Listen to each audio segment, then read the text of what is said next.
Well, welcome back into Talking Fitchburg. Joining me for the Better Business Bureau right here in Wisconsin. It's our friend Tiffany Schultz. Tiffany, welcome back to the show. How are you doing today? I'm good. Thanks for having me. Thank you for taking the time out. Today we're talking about top 10 scams targeting small businesses. Starting this year, we've started to talk about businesses and helping them with some advice, whether it's scams, helping small businesses, you name it. You're here with your knowledge to help us stay safe. Scams don't just target us civilians and us local folk or whatever the word I'm looking for. Businesses are just under the same threat as anybody else. Where or what do you guys see out there when it comes to scams and businesses and trying to get the word out?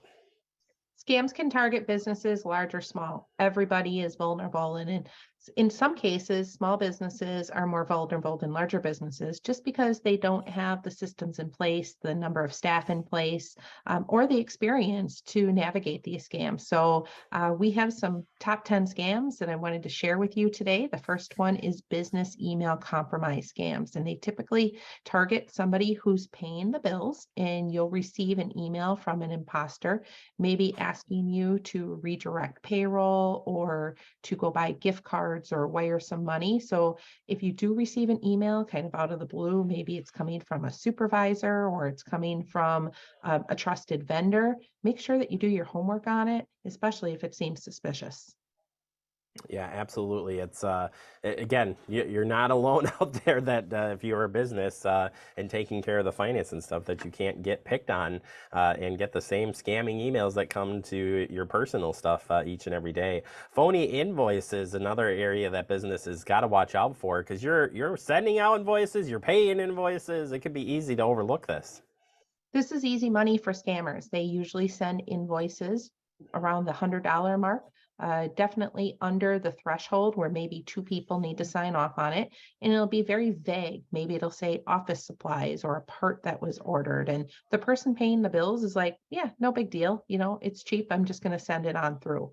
Scammers really rely on this, but if you look at the fine print on most of these invoices, it'll claim that it's a solicitation for services and not actually an invoice. So it's always best to have a two-step process to pay invoices if you're a small company or a large company, and never have a threshold because scammers know that there's thresholds out there in the marketplace. So every invoice should be a two-person process. Absolutely. Another one that I don't know, I've heard of this one, or maybe not frequently, but directory scams. What are we looking at here? Scammers call and they offer you to place an ad in a non-existent directory, or maybe Oh, the jeez. directory is existent, but it's not promoted where they say it's going to be promoted. So if you're going to take place in some type of directory advertising, make sure it is a legitimate source and you know exactly where your business is going to be promoted. Yikes, that that would be a terrible thing if you thought you were going to be on some type of directory and then find out it doesn't exist. Eek. Stolen identity. This has got to be a top priority for any business that's out there because you're putting or could be putting your own business or somebody else's business in jeopardy when it comes to identity theft.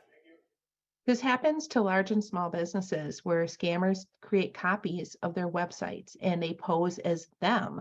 And consumers are directed to purchase through the scammy website instead of the legitimate website. Well, usually there's no money lost to the business, but what consumers do is they come back to the business and it's tarnished their reputation because they hold them accountable for the money they lost.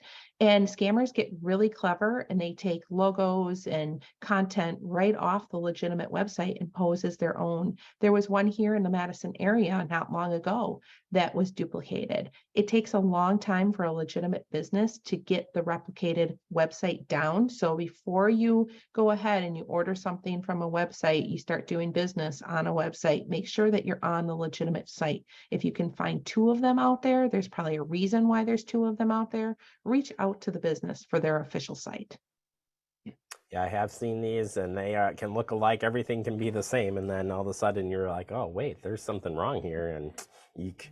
All right, next one, charity pitches. Most businesses, I bet, do receive charity requests and stuff, but you got to do some research, and there's a good place on BBB's website for that. Businesses are asked to donate product, donate services, even donate to charity regularly. And before you do so, you want to check out the charity. You can do that at give.org. Make sure that you're giving to a legitimate charity. Make sure that you're giving to a legitimate fundraiser, because there are scammers out there who go after small businesses who may not have the knowledge or experience to know that they are not legitimate. Now, phishing scams, those don't exist in the business world whatsoever, right? Phishing scams are prevalent in both the consumer and the business world. Just like a consumer, we encourage you not to click on unsolicited links. Same thing with businesses. Please don't. If you don't know who it's coming from, that link could have spyware or malware embedded in it. And with a business, if you think about it, all of these other programs that you use in your business, maybe payroll, HR, if a scammer downloads spyware or malware to your device, they can get into these other programs too. But not only that, they are phishing for personal information, employee information, login credentials. So make sure that you know exactly where that link is going if you go ahead and click on it. All right. Well, since we're running out of time here, what can businesses do to stay on the up and up and stay ahead of scams that are targeting their business? One way to stand out is get accredited with Better Business Bureau accreditation.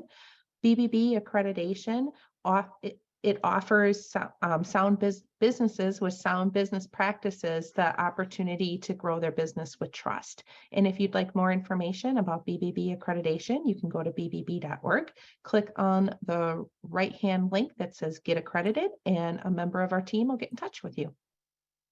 And final thought, I mean, overall, as you said throughout this, businesses are just as much a target to scams. So don't let it slip up on some of the simple things you might practice every day. Those could sneak up on you at a business, no matter what industry you're in, correct? Small businesses, large businesses across all industry, we're all vulnerable, regardless if we're a consumer or business owner, and we all need to protect our personal and financial information. Tiffany, thank you so much for the great information. Appreciate your time as always, and we'll look forward to checking back in with you real soon. Thanks for having me.